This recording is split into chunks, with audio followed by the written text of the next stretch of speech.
Hi, എല്ലാവർക്കും Jains ഡയറിയിലേക്ക് സ്വാഗതം. ഇന്ന് ഞാനിവിടെ തയ്യാറാക്കാൻ പോകുന്നത് ഗോതമ്പ് പൊടിയും ശർക്കരയും ഉപയോഗിച്ചിട്ടുള്ള ഒരു കേക്കാണ്. വായിൽ അലിഞ്ഞിറങ്ങുന്ന രുചിയാണ്. ഇതെങ്ങനെയാണ് തയ്യാറാക്കുന്നത് നോക്കാം.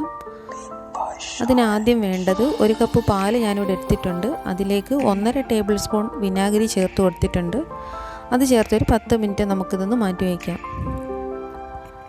ഒരു ബൗൾ ഞാൻ എടുത്ത് അതിലേക്ക് ചീകിയ ശർക്കര 1 കപ്പ് ചേർത്ത് കൊടുത്തിട്ടുണ്ട്. ഇതിൻ്റെ കട്ടയൊക്കെ നന്നായിട്ടൊന്ന് ഉടച്ചെടുക്കാം. മണ്ണൊന്നുമില്ലാത്ത നല്ല ഇനം ശർക്കര ആവണം. ശർക്കരയുടെ കളറിനനുസരിച്ചായിരിക്കും നമ്മളുടെ കേക്കിൻ്റെ ഒരു കളറും കിട്ടുന്നത്. ഇത് കഴിയുന്നത്ര നല്ലപോലെ ഇതിൻ്റെ കട്ട ഞാനിവിടെ ഉടച്ചെടുത്തിട്ടുണ്ട്. ഇനി ഇതിലേക്ക് 1/2 കപ്പ് സൺഫ്ലവർ ഓയിലാണ് ചേർത്തിരിക്കുന്നത്. അതുകൂടി ചേർത്ത് നമുക്ക് ഇത് രണ്ടും നന്നായി മിക്സ് ചെയ്തെടുക്കാം. വെളിച്ചെണ്ണയോ ഒലിവ് എണ്ണയോ ഉപയോഗിക്കാൻ പാടില്ല. മണമില്ലാത്ത ഏത് തരം എണ്ണയും കേക്കിനായിട്ട് നമുക്ക് ഉപയോഗിക്കാവുന്നതാണ്. ഇതിവിടെ ഒരുവിധം മിക്സാക്കി എടുത്തിട്ടുണ്ട്. ഇനി ഇതിലേക്ക് നമുക്ക് നേരത്തെ തയ്യാറാക്കി വെച്ചിരിക്കുന്ന പാല് 1 കപ്പ് അത് ചേർത്ത് കൊടുക്കാം. നമ്മളിവിടെ വിനാഗിരി ഒഴിച്ച് ചേർത്ത് വെച്ചതാണ് ഈ പാല്. വിനാഗിരിക്ക് പകരം നാരങ്ങാ നീരും ചേർത്ത് കൊടുക്കാവുന്നതാണ്. ഇത് ചേർത്ത് നമുക്ക് നന്നായി ഒന്ന് മിക്സ് ചെയ്തെടുക്കാം. പാലും കൂടി ചേർത്തതിന് ശേഷം ഞാൻ ഏകദേശം ഒരു 2 മിനിറ്റോളം തുടർച്ചയായിട്ട് തന്നെ ഇത് ഇളക്കി കൊടുത്തിട്ടുണ്ട്. ശർക്കര എല്ലായിടവും ഒന്ന് അലിഞ്ഞ് കിട്ടുന്നതിന് വേണ്ടിയിട്ടാണ്. ശർക്കര ആയതുകൊണ്ട് തന്നെ കുറച്ച് നേരം ഒന്ന് ഇളക്കി കൊടുത്താൽ മാത്രമേ ഇതൊന്ന് പൂർണ്ണമായി അലിഞ്ഞ് കിട്ടുകയുള്ളൂ. ഇനിയും അഥവാ എന്തെങ്കിലും കൂടി ഉണ്ടെന്നുണ്ടെങ്കിൽ സാരമില്ല, അത് നമ്മളുടെ ബേക്ക് ചെയ്യുന്ന സമയത്ത് അതങ്ങ് പൂർണ്ണമായി അലിഞ്ഞ് ചേർന്നുള്ളൂ. എങ്കിലും കഴിയുന്നത്രത്തോളം തന്നെ നമുക്ക് ഇതിനെ നന്നായി ഒന്ന് മിക്സ് ചെയ്തെടുക്കാം. ഇനി ഇതിലേക്ക് നമുക്ക് 1 teaspoon baking powder, 1/2 teaspoon baking soda എന്ന് വെച്ചാൽ നമ്മുടെ സോഡാപ്പൊടിയാണ്. ഇത് രണ്ടും കൂടി ചേർത്ത് നന്നായി ഒന്ന് മിക്സ് ചെയ്തെടുക്കാം. നമ്മളിത് മാവിൻ്റെ കൂടെ ഇടഞ്ഞ് ചേർക്കുന്നില്ല. ഇങ്ങനെ തയ്യാറാക്കുമ്പോൾ വളരെ എളുപ്പമാണ്, എല്ലായിടവും എത്തിക്കിട്ടുകയും ചെയ്യും. ഇനി ഇതിലേക്ക് ആവശ്യം 1.5 കപ്പ് ഗോതമ്പ് പൊടിയാണ്.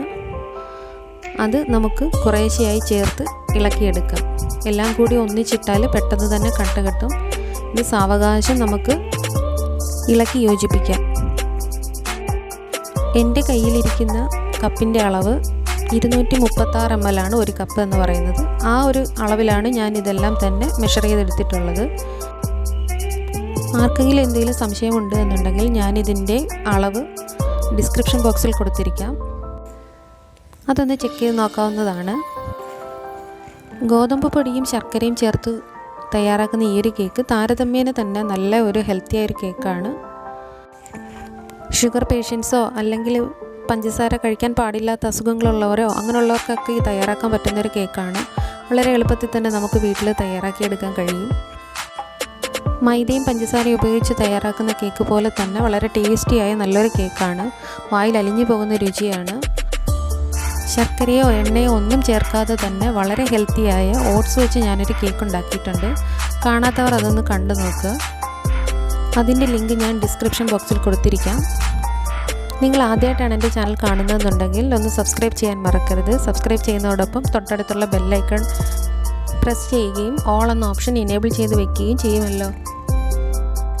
ഈ ഒരു കേക്ക് ബാറ്റർ ഇവിടെ റെഡിയായി കഴിഞ്ഞു.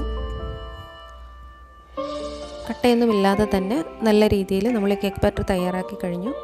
ഇനി ഇതിലേക്ക് നമുക്ക് അരിഞ്ഞു വെച്ചിരിക്കുന്ന ഈത്തപ്പഴം, അതൊരു 1/4 കപ്പുണ്ട്, അത് നമുക്ക് ചേർത്ത് കൊടുക്കാം. 1/4 കപ്പോ 1/2 കപ്പോ ഒക്കെ അവരവരുടെ ഇഷ്ടം പോലെ തന്നെ ചേർക്കാവുന്നതാണ്. ഇതിട്ട് ഒരുപാട് അങ്ങ് മിക്സ് ചെയ്ത് സാവകാശം ചെറുതായി ഒന്ന് ഇളക്കിയെടുത്താൽ മതിയാകും. ഇനി ഇതിനെ നമുക്ക് ഒരു ബേക്കിംഗ് പാത്രത്തിലേക്ക് മാറ്റാം. ഒരു ബേക്കിംഗ് പാത്രം എടുത്ത് അതിലേക്ക് ഒരു ബട്ടർ പേപ്പർ എടുത്ത് വെച്ച് കൊടുക്കാം. ഒരല്പം എണ്ണ തേച്ച് എല്ലായിടവും ഒന്ന് സ്പ്രെഡ് ചെയ്തെടുക്കാം. കേക്ക് വേഗം ഇളകി കിട്ടുന്നതിനാണ്. ബട്ടർ പേപ്പർ ഇല്ല എന്നുണ്ടെങ്കിൽ ഒരല്പം എണ്ണ തടവിയിട്ട് ലേശം മാവിട്ട് എല്ലായിടവും ഒന്ന് സ്പ്രെഡ് ചെയ്ത് കൊടുക്കുക. അധികമുള്ളത് നമ്മൾ തട്ടി പുറത്ത് കളയുക. ഇതിലേക്ക് നമ്മൾ തയ്യാറാക്കി വെച്ചിരിക്കുന്ന കേക്കിൻ്റെ കൂട്ടിനെ ഒഴിച്ചു കൊടുക്കാം. ഒട്ടും തന്നെ കളയാനില്ല, എല്ലാം തന്നെ നമ്മൾക്ക് ഇതിലേക്ക് ഒഴിച്ചു കൊടുക്കാം. ഇനി ഇതൊന്ന് ലെവലായി കിട്ടുന്നതിനാണ് ഇപ്പോൾ ഒന്ന് ടാപ്പ് ചെയ്യുന്നത്. അതിനോടൊപ്പം അതിൻ്റെ എയർ ബബിൾസ് കൂടി ഒന്ന് മാറി കിട്ടുന്നതാണ്. ഇനി ഇതിലേക്ക് നമുക്ക് ഇതിൻ്റെ മുകളിൽ അരിഞ്ഞു വെച്ചിരിക്കുന്ന ഈത്തപ്പഴം കൊണ്ട് നമുക്കൊന്ന് ഡെക്കറേറ്റ് ചെയ്തെടുക്കാം. നട്ട്സ് ഉള്ളവർ അതും ചേർക്കാവുന്നതാണ്. ഞാനിവിടെ ഈത്തപ്പഴം മാത്രമേ ചേർക്കുന്നുള്ളൂ. ഇനി ഇതിലേക്ക് നമുക്ക് ഒരല്പം വെളുത്ത എള്ള് അതുകൂടി ഒന്ന് സ്പ്രെഡ് ചെയ്ത് കൊടുക്കാം. വെളുത്ത എള്ള് കൂടി ചേർക്കുമ്പോൾ അത് കാണാൻ നല്ല ഭംഗിയാണ്. മാത്രമല്ല അതിനൊരു ടേസ്റ്റ് ഉണ്ട് ഈ വെളുത്ത എള്ള് ചേർക്കുന്നതിന്. ഇതിനെ നമുക്ക് ബേക്ക് ചെയ്യാൻ വെക്കാം. അതിന് ഞാനൊരു പാത്രം ഇവിടെ അടുപ്പത്ത് വെച്ചിട്ടുണ്ട്. ഒരു 7 മിനിറ്റായി ഞാനിത് ഹൈ ഫ്ലെയിമിലിട്ട് ചൂടാക്കി എടുക്കാൻ തുടങ്ങിയിട്ട് ഇതിലേക്ക് നമുക്ക് തയ്യാറാക്കി വെച്ചിരിക്കുന്ന കേക്കിൻ്റെ ബാറ്റർ ഇറക്കി വയ്ക്കാം. ഇത് മൂടി വെച്ച് 50 മുതൽ 55 മിനിറ്റ് വരെ നമുക്ക് ലോ ഫ്ലെയിമിൽ ബേക്ക് ചെയ്തെടുക്കാം.